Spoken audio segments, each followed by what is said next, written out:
Hello and welcome to the Wheel to Wheel podcast with Ali and Akeem. It's our Abu Dhabi Grand Prix review.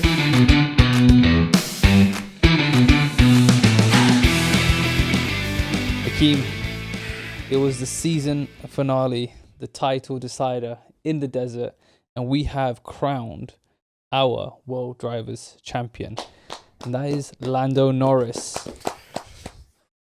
What did you make of the race and Lando Norris?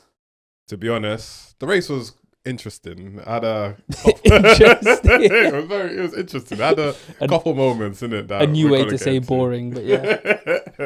But to be honest, it went the way I kind of thought it would be. The top three qualified, more or less finished the same way, really. You know, Max. Then I think Lando and Piastri They switched swapped, places. yeah, they swapped places. The first lap. Yeah, to be honest, I think Lando knew what he wanted to do as well. Secure the bag. Just come get a third podium. place. Yeah, just get a podium. Bob's your uncle, isn't it? Yeah, I think for me going into Abu Dhabi, I was 80% sure that Lando would be the champion. He had a lot of things on his side going into that one. All he needs to do, he's obviously got the 12-point gain. He just needed to get a podium to secure the championship. And he also had Oscar Piastri on his side. If the time had to come that a driver swap, if Oscar wasn't in contention to win it, then they would swap. Oscar was going to do that. They already discussed it. Zach Brown came out in an interview saying that would happen. But I mean, it didn't come down to that. So fair play to Lando Norris. He didn't need that.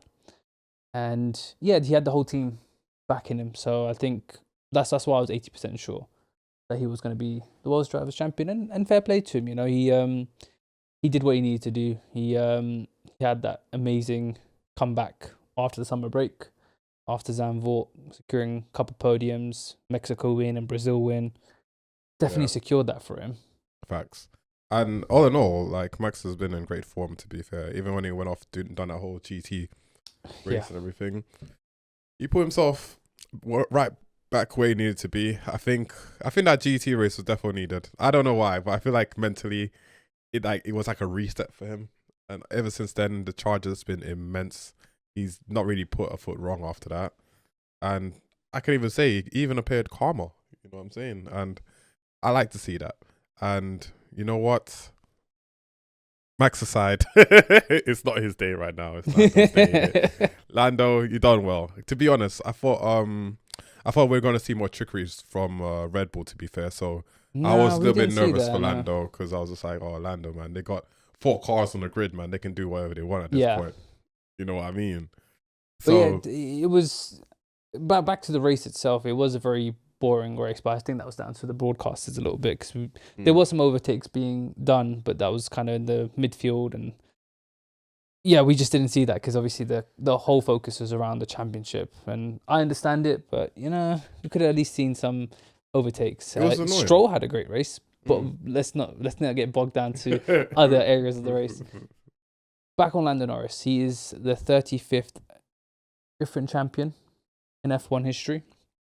that's Obviously, wild. another English driver, and I think England has the most champions in F1. Like, it is quite a British sport, so well done to him. Got Ollie Behrman in the ranks as well, so who knows, maybe one day he can add on to that list. But Lando Norris, he had a great season. You know, he started the season on a win in the rain in Australia, and he ended as the World Drivers Champion. So congrats to him, and a great season. But very interestingly enough, I didn't even notice, but he was the leading driver for the first 4 races and the leading driver of the last 4 races of the championship as well. Yeah, And he's driving number 4. You know what I'm saying? 4. And if he came in 4th, he would have lost it. So Very you know what I mean? such random things, isn't it? But yeah, it's true. Very true. And even him going for the grid, I love to see the way he was climbing up the grid. You know what I mean? I Overtakes were quite good, yeah. I love the fact to see, like, yo, Lando was on a charge. You know what I'm saying? He looks like he had something to do. You know what I mean? I was a bit, when he caught that traffic, you know, I was just thinking, this does not look good. You have to clear them quick. Yeah.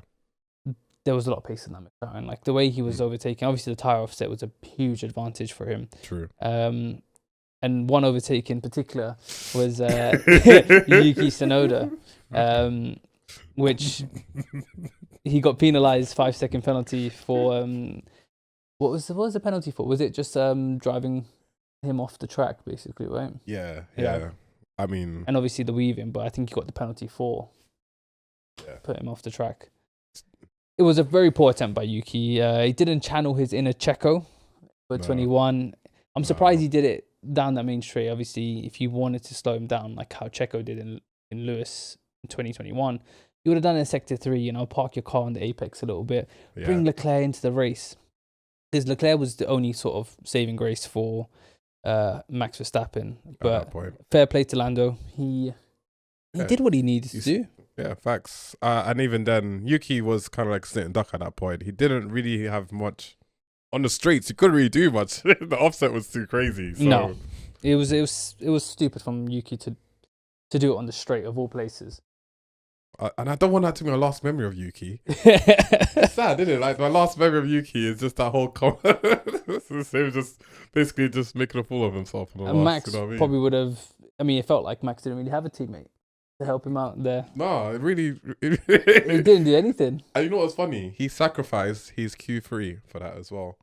Yeah. Because he gave Max a tow. So even then, like, you're telling me you could have qualified better and potentially... The worst thing is, right, is that Max's pole lap, the second lap, was faster than the one that he got the tow off of. I'm just thinking... I mean, I could have done a lap if I was Yuki. I was thinking, Max didn't even need my tow. he literally, he was just being the servant, and he was just not even. He could have just run his own race. Like that's what he should have done. Run your own race. Do what you needed to do. Put yourself in a nice position. Because at least, listen, if you could come in fourth podium, I don't know, you know what I mean, but it's asking much. Fair. But I mean, just put a good result on your last race, man. That's what you owed it to yourself. One thing I want to touch upon Lando is him winning the championship. Like, this is my view on Lando winning the championship. I think it instills hope in F1 for the other drivers, because we were in the Verstappen era. Verstappen was dominating. He did 4 in a row, and on the verge of doing 5 in a row, which he almost did. He cut down 104-point deficit, and if he had done that, I think that is a bit soul crushing for the rest of the grid, and it would be soul crushing for Norris and Piastri and all the other drivers that are future world champions in contention. I think Lando winning it kind of instills that hope to the other drivers that can be done. Like, no offense to Lando, like Lando deserves the championship. I'm not saying anything there, but if I was Leclerc or Russell or even Piastri, you see Lando winning it, you're thinking, cool, if Lando can do it, I can do it. Because the way I kind of see the grid is like, there are like a group of drivers that I see, you got Leclerc, Lando, Oscar, George. Mm-hmm. That group of drivers are the sort of upcoming potential champions, right? Obviously, Lando now has exited that group. He's joined the champion club. There was that group, and you'd think, okay, Max is dominating, am I ever going to win the championship? And now when you see one of your members in that group goes on to win the championship against Max Verstappen, you think, you know what? There is hope. I can also win the world championship. I think that's the good thing that came out of Lando winning it. It just, we were, you know how F1 works, one team does dominate a certain regulation and you have their key driver just dominating. You had Lewis and then you had Max. And I think the good thing about the ground effects era is that it wasn't just a Max domination. I mean, it was for the most part, but you got to think, like, it wasn't Max domination for constructors, because McLaren, we can say, for the last 2 seasons have been arguably the fastest car. And I think that is such a good thing for the sport, because we came from the hybrid era with Mercedes just dominating 8 years, right? And we only saw in the last year, Max take it to Lewis, but they still lost out in the constructors. Mercedes dominated the whole constructors. And now we entered this ground effects era, and we see McLaren battling out with Red Bull, of all people, McLaren. And I think that was also good to see. And now we're starting to see glimpses of, like, we see Williams this year with Sainz coming in, and they're obviously putting their focus for next year. Alpine coming with a Mercedes True. engine next year, Cadillac coming with the two old heads and Bottas and Checo, Audi with young talent Bortoleto and Hulkenberg. You know, there's so much to look forward to, and I think that Lando Norris World Championship is just, it gives a nice picture of what's to come in the future. I think that's what Lando's win does. True. I mean, at some point, it's weird to say, but we're gonna see a grid without Max or Lewis, and we're just looking now like who is gonna be that next dominant contender? Who's gonna be that guy who's gonna be high up there, taking all these championships? You know what I mean? It's gonna be very interesting. I actually don't know who's gonna be the next dominant driver after Max. I think so long as Max is on the grid, I think no one can argue that he is the best driver on the grid right now. And until he goes, we won't have that conversation because I think he's sort of proven this year, and he's. Yeah, let's get into Max now. I think, I'm a big Max fan, and it was like in that moment knowing that Max wasn't going to win his fifth, it was sad. I was looking at it saying, we're not going to get to see it. I think for me the most important thing was just like 104-point deficit. If he did that, my God, like it's not even like me being a Max fan saying like that. That's just gonna like send me to overdrive. But it's just history. Like who's done that? We're about to witness some legendary moment in racing history. Sadly, he fell 2 points short of that. However, don't think it's gonna get unnoticed. I don't think people are gonna forget this sensational season he had, especially that second half of the season, coming after Zandvoort. And to Max, thank you. Like honestly, because we sat here talking the whole season of how boring that title race was heading with papaya rules. My God, thank you, Max. We needed you more than you believe. Like freeway. You know what I mean?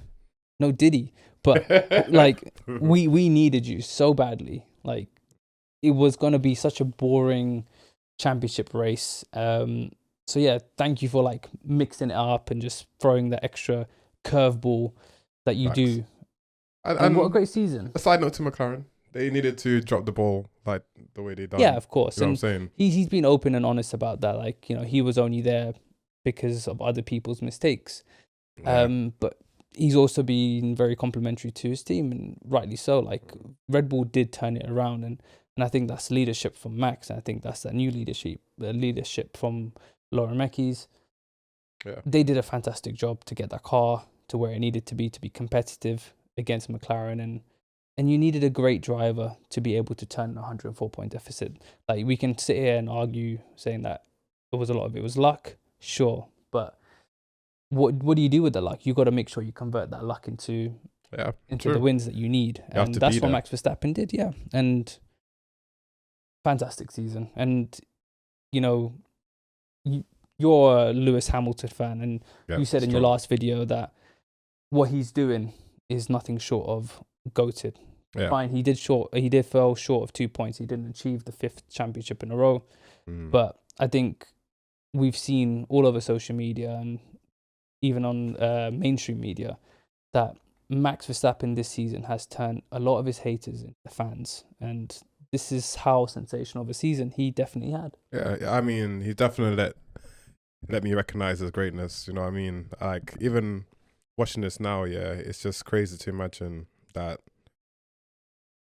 I didn't really see him turn this around like the way he did. And just to lose it by 2 points is crazy because, like, that altercation he had with George now, you just look at that a whole different way now, isn't it? Yeah. You know what I mean? Before we thought, okay, he's not going to win. So, you know what I mean? Like, they're ahead, whatever.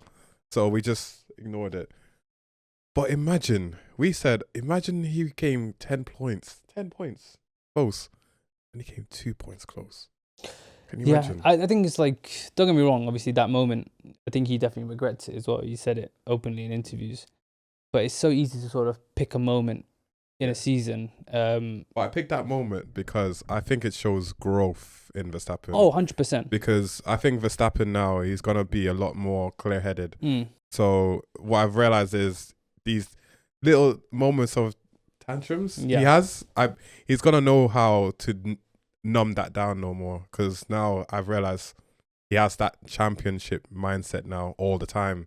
You can't just call it quits halfway through the season anymore. You just have to keep going, be relentless throughout now. So now, I think 26, we're gonna see a more consistent, well-rounded Verstappen, where he's probably gonna make less of these rage moments in it. I don't know. I'm not gonna put my hand on fire for him, but I can definitely say he's gonna be a lot more logical in how he reacts to situations now.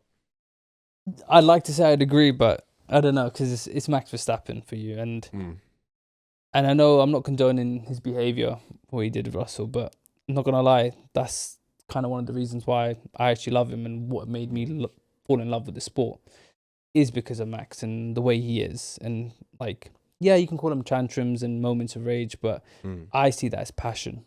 I see that as somebody that cares maybe a bit too much. Fine. Again, I'm not saying like what he did was right, but it's moments of rage and in the heat of passion. I don't think it was a thing where like he kind of said like, F it, I'm already out of the title race. I think he was just angry in that moment of the situation. I think he's a type of driver that he might have thought like, maybe I am out of the title race after, when he assesses things. However, but when he gets into that car, he does give it his all. He's always going to go for the win, and he's going to see where it ends up. And I think he did that after Zandvoort, after race by race, and eventually he was in contention come Vegas. Because the reason why I said that was because I think even moments in Brazil, I think it was Brazil 22, when him and Lewis touched, he had that moment where I think, and he even made a statement. He said, well, my race is over, so, and so he said him crashing into Lewis or whatever, it's just like, it's just a so what kind of thing, isn't it? Yeah. So I think that's what I mean, like, because I saw those moments there, and after that whole George incident and everything that happened with the way the season ended, I don't think he's going to do that anymore, because I feel like Verstappen is going to be more level-headed, because he has to be now. Don't get me wrong, I think since he's joined the sport, and obviously from when he become his first world champion after Abu Dhabi 21, you definitely saw maturity in Max Verstappen, but I wouldn't be too sure about that in those moments of like absolute heat and rage that we're gonna see a different Max Verstappen. I think that is him. Well, like, all through. I think that's his core. You know what I mean? He is that guy, and I think that's what makes Max so great. That sometimes he can channel the anger, because he's one of those drivers where if you get him angry, he's going to set up great performance, because we saw that with Russell back in Qatar last year. There's moments where he's one of those drivers, like, you don't want to get him angry, but you don't also want to be him too calm or too comfortable, because he's just going to dominate regardless. But I just think that's Max's core. I think that's who he is. And it's quite easy to just kind of pinpoint, he lost it in Spain, but he lost it also maybe in Hungary, in Austria with Kimi. You can just say a lot of these picking moments, and Lando and Oscar can obviously say the same stuff. It's like, I got a DNF in Zandvoort. Lando, it wasn't his fault. He could obviously won the championship before. True. All the drivers could easily just pinpoint where they lost it. So it's at this point we're just picking up. We're just picking and choosing. At the end of the day, like he lost by 2 points, and that's all she wrote.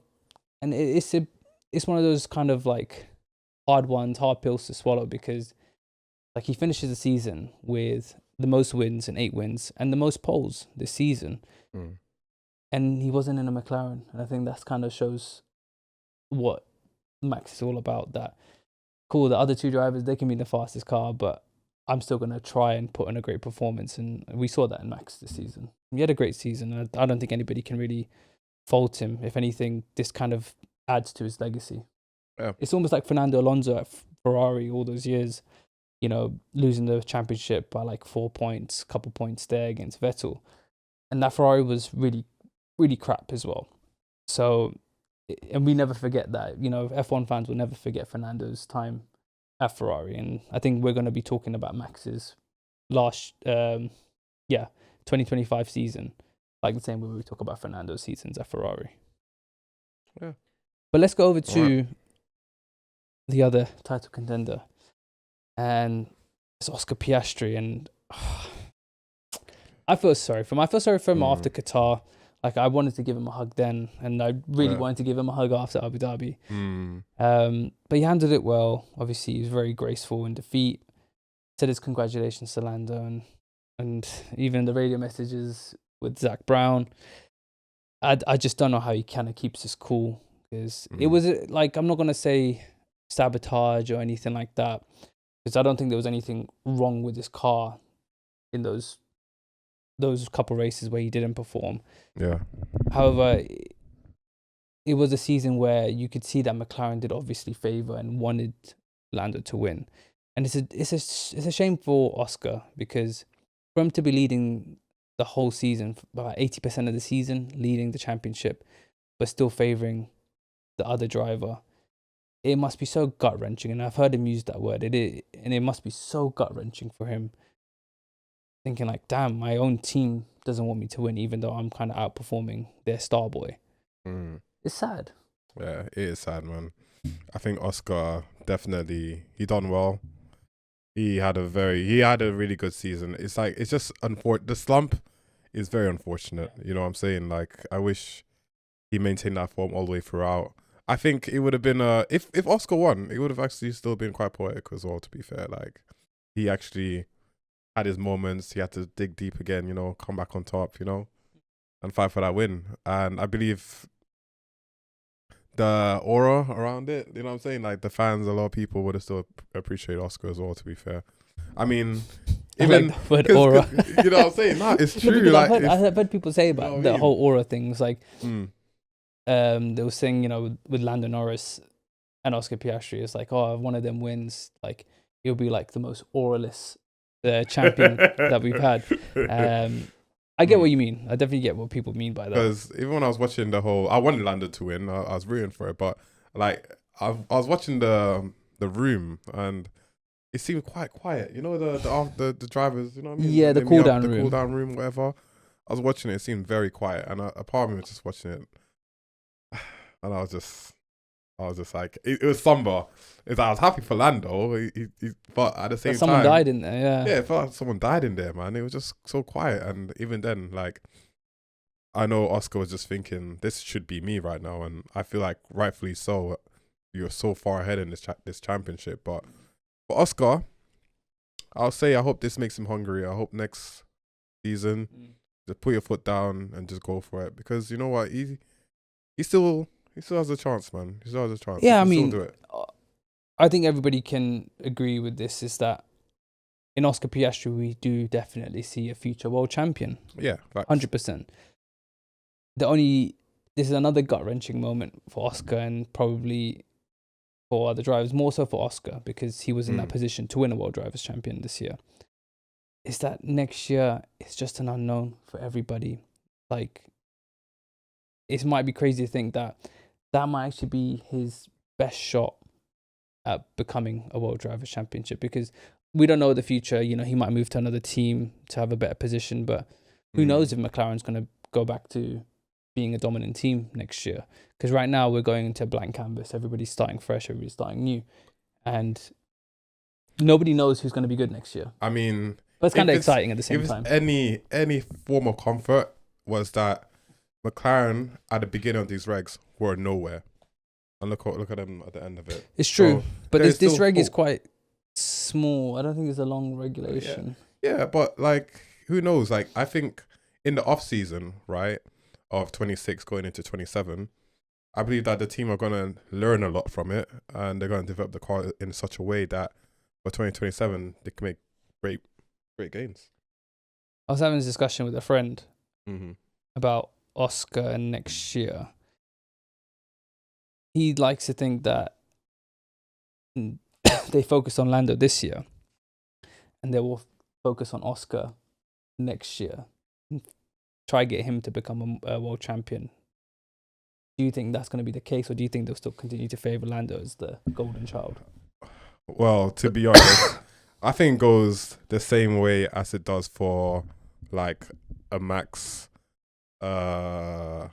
Leclerc, and you know when that driver's in their home team, they're always gonna be that favoritism. Favoured. Like regardless as it is, like Ferrari is always gonna want Charles to get that championship. Red Bull always gonna want Max to get that championship. They're always gonna have that driver that they're preferably gonna want to get that championship. Lando's got it, you know what I'm saying? But at the same time, why did they just want him to get one? They want him, you know what I'm trying to say? And even if Oscar's showing signs that, I don't really like this team, or showing a kind of vibe, right? I mean, they're gonna go with their star player that's been there from the jump. You know what I'm saying? Well, people draw comparisons. Lando and Nico Rosberg are similar beasts in sense, like, one and done sort of thing. That if they win it once, they'll kind of be at ease and probably don't have the hunger to win another one. But I actually don't see that in Lando. With Nico Rosberg, I understood it because he was up against an animal of Lewis Hamilton, who was arguably one of the greatest of all time. I understand that from Nico because it took a lot for him to win that championship against him. Whereas Lando wasn't up against a Max in the same machinery. He was up against Oscar, someone who's obviously equal to him when it comes to driver school.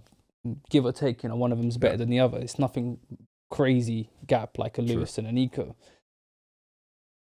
That's why I think that they will still continue to favour Lando. If Lando's still competitive and I think he'll have the hunger to win another one because he's got a taste of it now.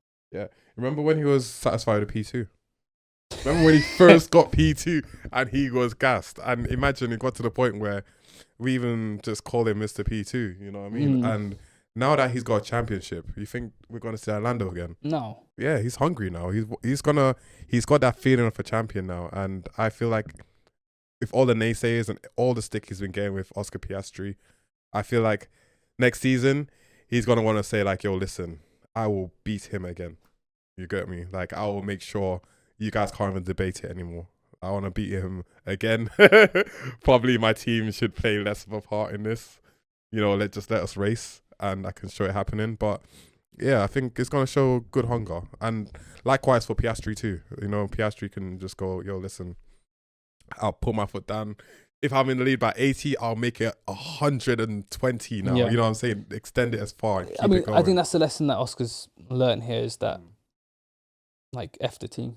Yeah, like, not only F the team. but I'm not going to listen to you guys, but if I'm leading and everything like that, yeah, as you said, I'm going to make sure I'm going to keep extending that gap because facts. I've seen from last season that what you guys did, I'm not going to give you an inch. Yeah, and by all means, just work on those tracks, man. The slumps, we don't want no more slumps, Oscar, man. All the way, just hungry all the way through. Like, be like Max. You need to be like Max. Just relentless. Consistent. When they were asking Checo, remember he didn't want to give Checo that place? Yeah, 100%. That was like 5th or 6th or something. And he had already wrapped up the championship. And he already won, and he didn't give it up. So that goes to show, Oscar. Don't even do it anymore. Yeah, but it's easy. You can't really compare Max to anybody else on the grid like that, innit? You're gonna have to. He's a champion. Because Lewis let Bottas by a couple of times, even swap positions when he had to. So yeah, but even you said on the last time, like he knows where Bottas stands. Yeah, of course. It's not the same thing it? Where it's like Bottas was competing with Lewis. He wasn't. It's different. Yeah, I mean, Oscar has that sort of cold feeling about him. He could, but he also is kind of like a little warm fuzzy bear. That he kind of obliges to the rules, and I think that he needs to like leave that in 2025, and then 2026 he needs to kind of become a grizzly bear. They will use and abuse you, Oscar. Like, look at what they done to Yuki. Look what they used him up. He was a tire tester for one of those races, and where has it got him? Reserve driver. Exactly. Listen, the team will do what they have to do to get the results they want, and It's the true. driver has to do what he has to do to get the results he wants. Even Lewis had moments where he was thinking about the team, and where did that get him? The W13, he's doing all these experiments and stuff. It worked against him. You know what I'm saying? Like, these are the moments here where I'm starting to realize, listen, it's a team sport, but it's selfish too. Yeah. Listen, drivers, you gotta look out for yourselves. Oscar, look out for yourself. You touched up on Lewis there. Let's go over to Lewis and let's just sum up his time at Ferrari, his first season as a Ferrari driver, the dream that most F1 drivers have of driving in the scarlet red, how would you sum up his season in one word? If you were to sum it up in one You're like give me the one word, isn't it? Yeah. I mean, you're a Lewis fan, so I feel like you're going to have the best outlook on it. It's not really one word, you know. It's an essay. It's two. All False hope. False hope. I think that's the way I can see it. I mean, you see that win, that China sprint win. It sticks. I remember it like it was yesterday, right? Just all the energy, all that passion. You know, the red. You know, you've done it. You've not done it, but you've pre-done it because you're like, yo, if that's what I'm doing it now, wait till the Grand Prix tomorrow, and then. It's just been. Imagine winning a sprint race, yeah, and then they're like, "Yo, listen, that car you won the race with is illegal. We're gonna have to make some adjustments." And by all means, they're making all these adjustments, all of these promises. The car has never been the same since. It's always been lackluster, and I feel like even when the car is in a good window, strategy happens and something. It's all over the place. They never had like a trilogy. Good qualifying, good race, Practice. And yeah, good. Good practice. Practice. Good radio messages. Yeah. Good interviews. I think there's like an ongoing list for everything that went wrong for Lewis at Ferrari. To touch up on the radio messages, I don't know if you saw the last radio message from Lewis to Adami, his race engineer. Praising the team, saying like it was a pleasure working, pushing on. You know, the standard spiel that Lewis Hamilton, you know, outro. The classic. Yeah. The instilling hope for the future outro messages Lewis gives. And it was just quiet. And Lewis goes, oh, the one message they kind of don't reply to. But it was a funny one. And the response from Adami was just classic. It was just laughing. It's like, oh yeah, we were just talking. Oh, you know what? You know what's funny? There was more to that joke, right? So imagine Lewis was saying to Adami, right? He'll say, yo, listen, every time I say something, you don't have to say, okay, confirm. Because Adami always has to say something like, okay, confirm or whatever. Like, Lewis is like, listen, you could just say, like, you don't have to say it every time. And at the end, when Lewis sent that message, he didn't say anything. And that's why he said, why is it now you don't want to say? Yeah. The one time you don't want to say, okay. I get it now, yeah. Like, it's like, those two just are from two different worlds. They can have a comedy show. For honestly, real. That is just golden. And I hope next season, like, I do want Lewis to do well. Like, but no, for Tommy, mate. It is sad to see Lewis's downfall of the last couple of seasons. It's not just at Ferrari. I think that's something we've got to mention. Like, don't get me wrong, Ferrari has just made it worse. I think we can all agree on that. However, you know, we saw a really bad form Lewis coming in from Mercedes. I think his form just kind of continued and started just deplete a little bit more because of Ferrari. And I do want to see him back up there competing for race wins and being on the podium again. Like, I think we all miss seeing Lewis competitive, and he brings a lot to the sport. Well, for me, I need to see it. I don't even miss it. I haven't seen it. Have you seen a couple of race wins? Yeah, but you have to remember, if I came off the back of 2021. So 2022 was when I really started. And, oh, boy. I saw glimpses of it, but I entered the Max era, fam. You know what I'm saying? Well, apparently we're now in the Lando Norris era, according to Zach Brown. I don't know, you know. But back to Lewis. Listen, as much as I want him to do well, and I hope he does well, but also him and Adami still deliver some comedy gold in the process, because I can't lie, like, and even you, come on, it was a lot of funny moments that we saw between those two. I'm a teabag by the eye. It's because Lewis has this passive aggressive. When he gets angry, he's not like a Max or Fernando where he's just like rage and he's just shouting down the microphone. He's just so passive aggressive about it. It's just, and it's the timing of it. It's like comedy gold. I think that's what it is. It's just, and Adami and just Ferrari antics just adds that sprinkle of Oh, spice over it, and it just makes it that much better. oh, it's just brilliant. 'Cause I think there was one point where I think it was that I think it was that race here where he literally they were having that back and forth with him and Charles, and he just let Charles through or something. And Adama was like, Sainz is 1.3 seconds behind you. And then Lewis was like, do you want me to let him pass as well? I was like, that's brilliant. Like it's like that brilliant sarcasm, you know what I mean? It's perfect because Sainz was the old Ferrari driver as well. You can't make this up. Let's see. I hope Lewis has a nice, long, comfortable break and doesn't have to think about Ferrari. But even on the other side of the garage. For Charles. Yeah, man. I do. You can tell in Charles' interviews, and to be honest, I feel sorry for him more than Lewis because Lewis only had to endure one season of this. Charles has been enduring this for what, seven seasons now. I think he's been at Ferrari. I heard it, bro. I remember that radio message of like, I think he crashed out, and I just remember like that scream In the French Grand Prix 22. That hurt, man. No, I felt it. Like I felt the frustration, the anger. Yeah, but that was everything. from his fault. It wasn't nothing to do with Ferrari itself. I think But that was just. But they contributed to that too. I'm gonna add that in there.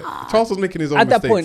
that point, no, that was his own mistake. I think the one radio, I can't remember what race it was for. I just remember it was at the end of the race, and Charles was having a rant, saying like, "Because that's what I get for being a nice guy," and he's just swearing. He's just so full of rage, and even his race engineer was saying to him to shut up, turn off the radio, all that. He's just having that sort of moment of just venting his feelings out. And at that point, and also throughout this whole season, you see him in interviews, and it must be so sad for Leclerc seeing, as I said, is Lando winning it should instill hope for drivers like Leclerc, but at the same time, it will be like a dagger, twisting the dagger in the heart, because if I was Leclerc, I look at Lando, I look at Oscar and think like, I fancy myself that I'm better than those two.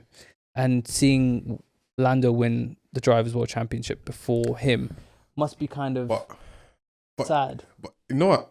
But even more like heart-wrenching is the fact that Ferrari was better than McLaren for a good lot of that season. What, in 24? Yeah, 2022, they had a better car. 2023, 22, they had one of the best cars, and then halfway through, it was just something happened. I don't know. I think 23 as well. They were still better than McLaren. They were the second, but they were the only one to win a race to ruin Red Bull's 100% record. Yeah. Sainz was the only person because McLaren was 24. I think halfway through 24, that's when the McLaren really became goated. To be fair, McLaren came good. I think on the 7th or 8th race of the season, which was Miami. Yeah, I remember Miami. Yeah. I think it was a 24 race season. So about one third of the way through, McLaren dominated throughout the rest of the season. And I think Ferrari came competitive probably around the halfway mark in that season. And they were really competitive against McLaren. I think that was the only thing that was sort of kind of keeping Max ahead on the points, is that Ferrari were the ones taking away points from Lando Norris. Yeah, facts. And then they went on ahead and changed the car in the following year, which is a big question mark. I would have thought Red Bull was the one needed to change the car, but Red Bull actually came into the season not changing the car and still be able to compete and still only lose the Drivers' Championship by 2 points. Can you imagine Red Bull? Imagine there's actually a universe here where Ferrari didn't change 99% of the car and they were probably still up there with McLaren. Yeah, we could have been talking something completely different for Lewis Hamilton, him actually winning 2 or 3 races in the season, and Leclerc winning a couple races, and it could have changed the whole complexion of this whole F1 season if Ferrari were competitive as they were last season and just continued that growth on that car, or development, should I say. Well, what does that famous Kanye West line go again? Oh, everyone, what is it, everyone? Everyone was always saying, what if I didn't make it? What if I didn't do good? But I guess we'll never know. Yeah. They did that with Max. Have you seen that video with Max? No. They made that video of him just walking into one of the races, like with the voiceover for the Kanye West thing, and Max cuts in. It's like, I guess we'll never know. And I was, you know what? I really wanted to, if he won the championship yesterday, I would have loved to like clip that and just put it on. It's like, Guess we'll never know because he just won his 5th in a row. But it's been a season. Don't know. I think we saw glimpses of like greatness. Glimpses of, well, I wouldn't say glimpses. A lot of like meh moments. I think the season didn't deliver as much as we all hoped. Remember, this was a season that we were coming into this of. We had such major hype for the season of like having, Lewis joined Ferrari. Lewis is going to get World Drivers' Championship with this Ferrari car. Leclerc is obviously going to be competing for the World Drivers' Championship. McLaren were obviously good coming into the season. Lando, Oscar, Max being Max. And we were just thinking, we're going to have a 5-way for the World Drivers' Championship. It's going to be a season that's going to have everyone so close together. But we didn't even have that. And it was a season that didn't deliver, sadly. As I said, it had moments of greatness. It had moments that were good and some great Grand Prix as well. But I think overall it was kind of a dull season.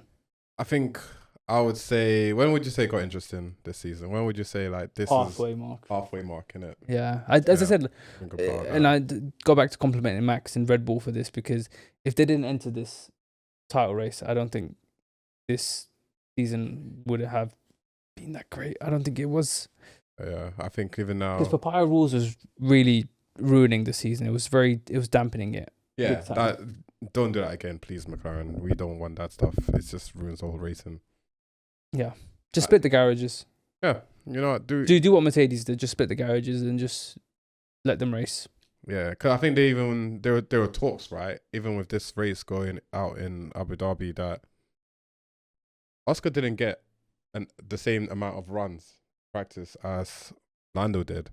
So typically what you expect to happen is that they'll share data or whatever, what Lando's found, whatever. They didn't do it in the last race. Exactly. And I was just like, that is such a con. Why would you do that? On the last race, you did Papaya Rules all this time, and until it favors Lando Norris, is like, yeah, we're gonna split the garages now. The one time you knew Oscar was gonna have one less time in repractice to get what he wants. You know what? Credit to Oscar. He beat him. He overtook him in turn 1 on hard. Not turn 1. He took him over in first lap on hard tires. Yeah. I mean, just split the garages up, and you could tell, like, even when Leclerc pitted to do the undercut, Oscar was due for a pit stop first, but they were like, no, we need to pit in Lando now instead of Oscar. I just think, my God, man, like, you're really like making obvious, talking about like if someone was making a conspiracy theory, like you've given them all the evidence. Facts. Yeah, it's true. It's like, you're so obvious with how much you wanted Lando to win. And you know how everybody was wearing the Lando caps at the end that said like Lando world champion. I wouldn't be surprised if they never made for Oscar, because Oscar was still in the championship fight. And if Oscar won, I wouldn't be surprised if they weren't wearing any hats. Or if they were just wearing the Lando championship hats for Oscar's championship. Because it's that mad. Honestly, like, it's terrible, mate.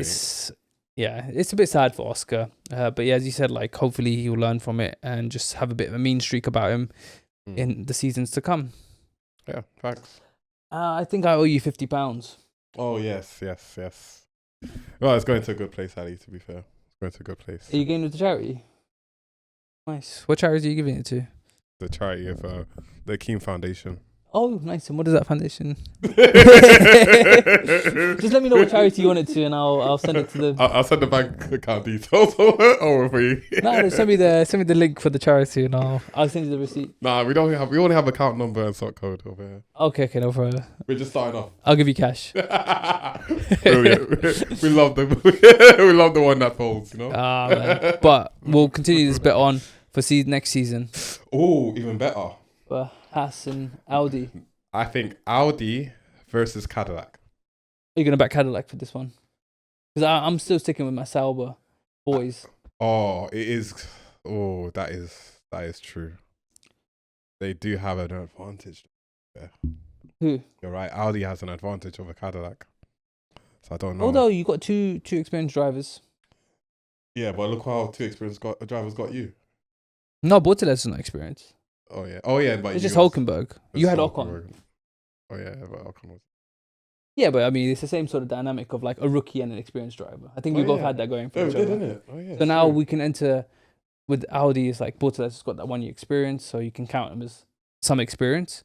And Hulkenberg obviously an experienced driver, and you got 2 experienced drivers. I know we got both the second men. So we can do Cadillac versus Audi. All right.